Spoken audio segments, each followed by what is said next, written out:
యువత ఎంత నమ్మారంటే అర్ధరాత్రి వాళ్ళకి 12 అయినా కానీ 11 అయినా కానీ ఆ ఎండలో మండుటెండలో నిలబడి మధ్యాహ్నం నుంచి వాళ్ళ క్యూలు వాళ్ళకి వంతు వచ్చే వరకు అలా నిలబడి మరి ఓట్లేసారు. అంటే ఇవన్నీ చాలా చాలా బాధ్యతనిచ్చాయి. అలాగే ఈరోజు మనం మాట్లాడుకున్నప్పుడు కూడా రేపు మన పవర్ షేరింగ్ ఏంటి ఇవన్నీ కూడా మీకు తెలియజేస్తాను.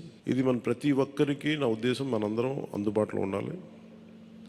అది మీరు మనందరం కలిపి ఒక సమిష్టిగా ఒక నిర్ణయం తీసుకుందాం.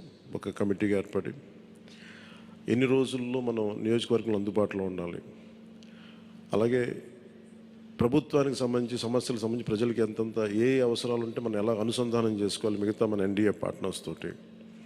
అలాగే కేంద్రంలో ఇప్పుడు మనకి చాలా చోట్ల మన నియోజకవర్గాల్లో బ్రిడ్జ్ ఒక్కోసారి ఓవర్ బ్రిడ్జెస్ కానీ ఇవన్నీ కేంద్ర పరిధిలో ఉంటాయి. అవన్నీ మీరు చేయాల్సింది అంటే మన నియోజకవర్గపు సమస్యలు ప్రాధాన్యత అంటే యాజ్ పర్ ప్లీజ్ ప్రయారిటైజ్ చేసి మనం కొన్ని కేంద్రం ద్వారా జరిపించాల్సినవి ఉంటే అది చేద్దాం. అలాగే ఇది మనం దేనికోసమైతే నిలబడ్డామో మాట ఇచ్చామో వాటికి నిలబడతాం. అలాగే పాలకొండకి మనం వెళ్ళినప్పుడు అక్కడ ఏనుగులు వచ్చి పంట పొలాలు ధ్వంసం చేస్తాయి. ప్రతి చిన్న చిన్న సమస్య, అలాగే irrigation projects, minor irrigation projects వీటికి చాలా తక్కువ నిధులతోటి 20-25 కోట్లతో అయిపోయే పనులు చాలా ఉన్నాయి. అండ్ మేజర్గా మన ఎలక్షన్స్లో మనం చెప్పింది విద్య, వైద్యం, ఉపాధి, సాగునీరు, తాగునీరు అండ్ లా అండ్ ఆర్డర్. ప్రజల మాన ప్రాణ ఆస్తుల సంరక్షణకి మనం చాలా చాలా జవాబుదారీతనంగా ఉండాలి. అలాగే మనకిచ్చింది ఇది ఎందుకంటే నెక్స్ట్ జనరేషన్ వచ్చింది, అది మనం అందరం అర్థం చేసుకోవాలి. పాత తరం రాజకీయాల్లాగా కూర్చోబెట్టి మన పవర్ని ఎక్సర్సైజ్ చేస్తామంటే కుదరదు. ఎందుకంటే ప్రజలు ఎంత మద్దతుగా నిలబడ్డారో వాళ్ళు అంతే బలంతో మనం నిలదీయగలరు. అది మనం దయచేసి మర్చిపోతుంది. నాతో సహా నేను మర్చిపోదాన్ని. అందుకని లెటర్స్ బి వాళ్ళు ఒకసారి కోపంతో ఒక మాట మాట్లాడినా అసహనంతో అది మనం భరించాలి తప్ప. అలాగే విమర్శించేటప్పుడు కూడా దయచేసి అది పర్సనల్ అటాక్స్ ఎవరికి వెళ్ళకండి. వాళ్ళని మీరు చూశారు కదా, పోయినసారి ఆయన గత ప్రభుత్వాన్ని హ్యాండిల్ చేసిన ముఖ్యమంత్రి గారు ఎన్ని మాట్లాడి నేను ఎందుకు స్పందించలేదు వ్యక్తిగతంగా అంటే అది ఆ ప్రెసిడెంట్ ఆపేద్దామని మనం ఎక్కడ చేయాలి. అలాగే పార్టీ ఒకటి మనందరం చేయాల్సింది ఒకటి టైమ్స్, ఒకటి పంక్చువాలిటీ, సరైన సమయానికి రావడం. మీరు కావాలంటే గంట ముందు రండి.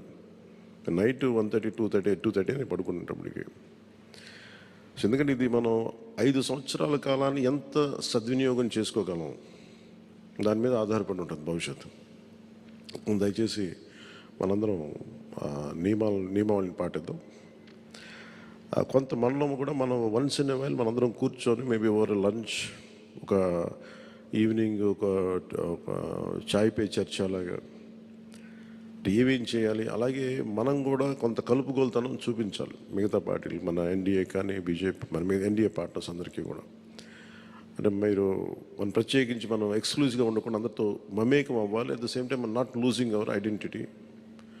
అందుకని ఇవన్నీ దృష్టిలో పెట్టుకొని ఇప్పుడు మనం ఢిల్లీలో మనం చేసినట్టుగా మన ప్రధానమంత్రి గారి పేరుని నన్ను కూడా ప్రతిపాదించినట్టుగా ఈ రోజున రాష్ట్ర ఎన్డీఏ నాయకులు మనం ఎన్నుకోవాలి. మీ అందరికీ ఇంకొక మారు ధన్యవాదాలు తెలుపుకుంటాం. Thank you. జై హింద్.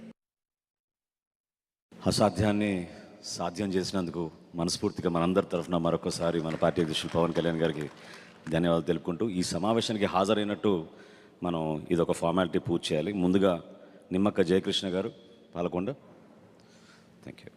అదేవిధంగా లోకం మాధవి గారు నెల్లిమర్ల, వంశీకృష్ణ శ్రీనివాస్ గారు విశాఖపట్నం నుంచి, కొంతాల రామకృష్ణ గారు అనకాపల్లి నుంచి,